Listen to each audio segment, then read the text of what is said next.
Алдымен өткен тақырыпты саралау мақсатында сіздерге мына жерге ортаға келіп, қанды тізек деген ойынға шақырамыз. Келе қойыңыздар, барлықтарыңыз.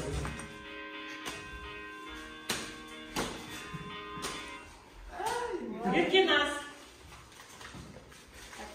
Аран сұрағын ашты.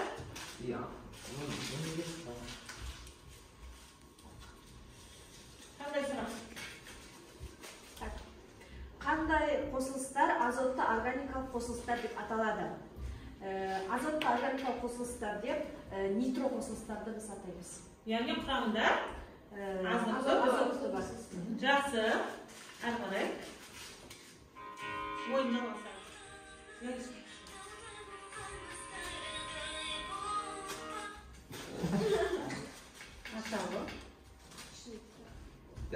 Глицерин мен жоғары карбон қышқылдарының күрделі эфирлері болып табылатын табиғи қосылыстар. Не деп атаймыз? Майлар. Майлар, өте жақсы. Әрі қарай ойын жалғасады.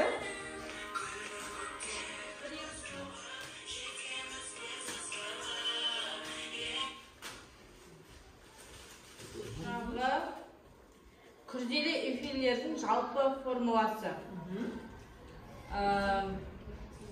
R, C, O. O, R. Бұл жердегі R-лар нелер? R-лер бізде радикалдар. Радикалдар, өте жақсы. Әрі қарай.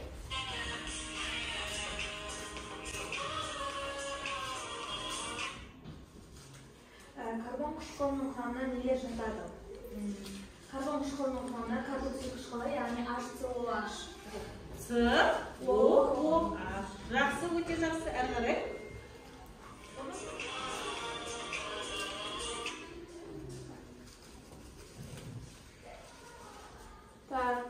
Фенолдың формуласы. Фенол дефиниция 6H5OH. Өте жақсы. Әрі қарай.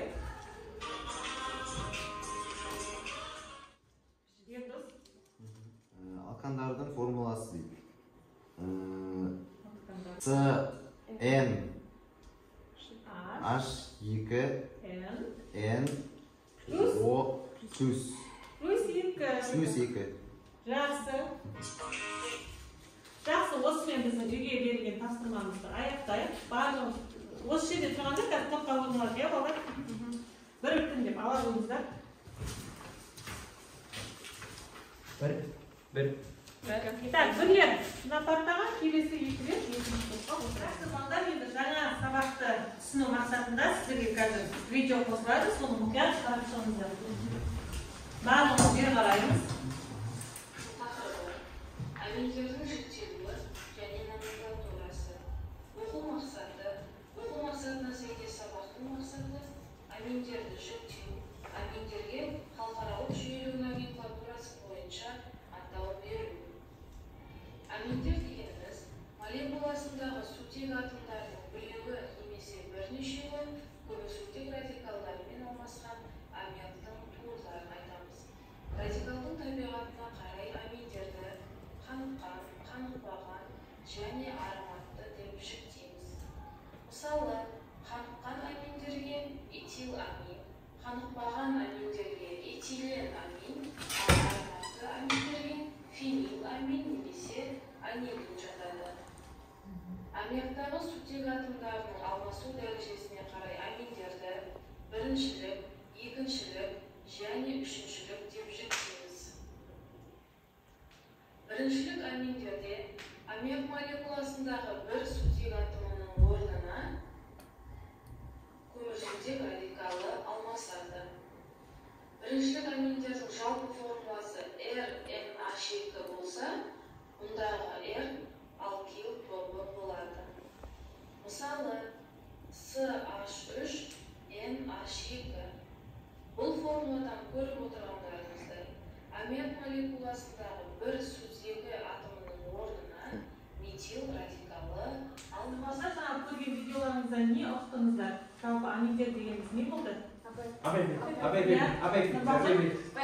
деген ол құрамында міндетті түрде бір сутек атомы болу керек. Және де алкил және алил деген бізде топтармен алмастырылған аммиактың функционалдық туындылары болу керек. Иә. Bir сутек немесе бірнеше сутек атомдары немен алысады? Аммиакпен алысса, онда оларды аминдер деп атаймыз. Жақсы, өте жақсы балдар. Аминдер нешеге жіктелетін еді? Біріншілік, екіншілік, Жақсы, біріншілік, екіншілік. Қалай жатамыз? Мысалы, біріншілік аминдерде тек бір сутек атомның орнын көмірсутек тобы басқан. Яғни бір сутек атом болады.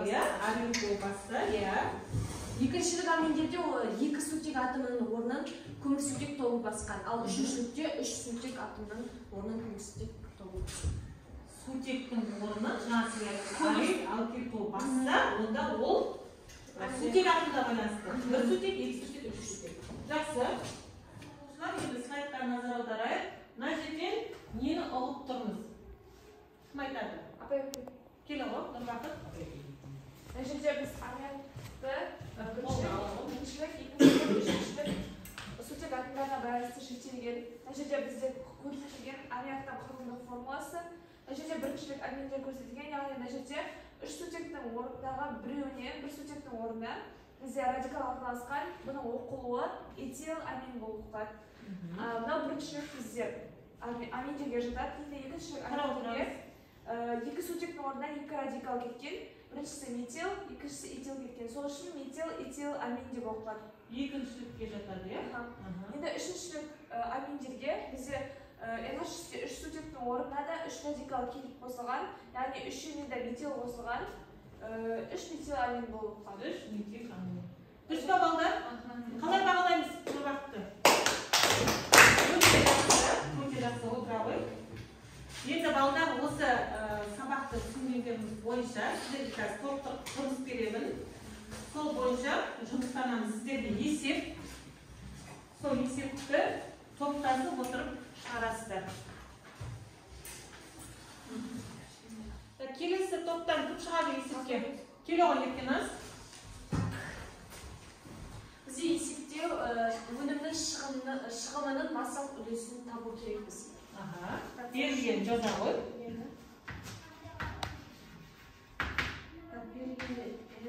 Массасы 250 грамм нитробензол дейік. Яқтатінде осылай. Бірінші массамыз қандай Еркеназ бізде? 250 ғой. Мынау 250 грамм.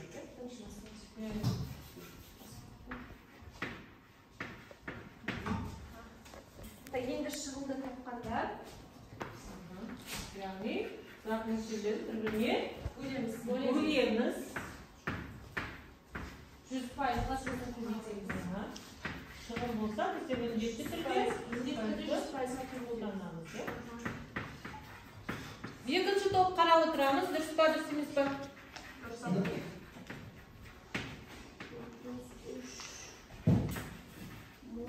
Кім болады? Астына жазады. болады. Бізде сонда шықты 79,4 пайыз шықты. Жалпы шығару жол дұрыс па? Балдар қарайықшы. Еркеназды бағалайық. Қалай бағалаймыз? Өте жақсы. Жақсы Еркеназ, жарайсын отыра ғой. Жақсы. Балдар, енді біздің соңғы бөліміміз рефлексия. Яғни біздер сіздермен тілдесемін, яғни SMS арқылы. Ол үшін мінекей менің номерім жазылған, маған SMS жібергеніңізге болады. Яғни сабақта не ұнады, маған ұнамады, сабақты өзгерткім келеді деген тұстарыңыз болса, маған жазасыздар. Енді осы жерде бір мына топтан және де келесі топтан бір өзім сұрағым келіп тұр. Бейбас, айтауыш, бүгінгі сабақ жалпы ұнады ма? Бүгінгі сабақ маған өте қатты ұнады. Осы бүгінгі сабақтан маған ең қатты ұнағаны осы аминдердің жіктелуі мен аминотроз қатты. Жалпы түсіндің бе тақырыпқа? Жалпы түсіндім деп ойлаймын. Қайсысы ұтымдылық деп ойлайсың осы сабақтың? қайсысы осы мына видео сабақтан біраз нәрсені Жақсы, өте жақсы, отыра ғой. Келесі топтан кім айтады? апай Иә, Фатима? Иә, айтады. Бүгінгі сабақта біздер дейтін аминдердің номенклатурасын және де оның бірінші реттік және де екінші, үшінші реттік түрлерін өттік. Бүгінгі сабақ маған өте қатты ұнады. Және де осындай сабақтар өте көп бола берсін. Өте жақсы. Рахмет балалар. Бүгінгі сабаққа белсене қатысқандарыңыз үшін сіздерге рахметімді айтамын. Сау болыңыздар. жақсы Қалғандарыңыз маған